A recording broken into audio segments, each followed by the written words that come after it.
Coming up in the next 2 weeks on Just Hands on TV, on Friday the 4th of May, Valerie introduces us to Rosie Woodland, our new knitting expert, and we get to learn about her projects, her love of Scandi knitted work, and the retreat she's involved in with Just Hands on TV.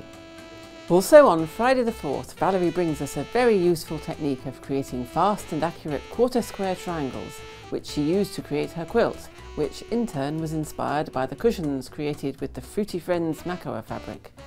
Then on Thursday the 10th of May, our throwback from the archive features Dawn Cameron-Dick introducing her brilliant pocket guide reference book, which has sections on wadding, needles, threads and machine in a handy tote-around size, especially useful when shopping or visiting quilt shows.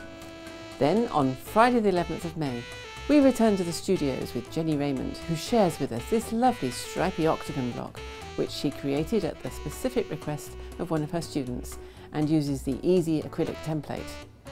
And also on Friday the 11th, we have 2 brand new free knitting videos from Rosie Woodland, showing you how to slip stitches and how to do yarn overs. There are new videos released on Justhands-on.tv every Friday. Become a paid subscriber to enjoy unlimited access to all our online classes by Britain's finest tutors to help you with your projects from as little as £7 a month.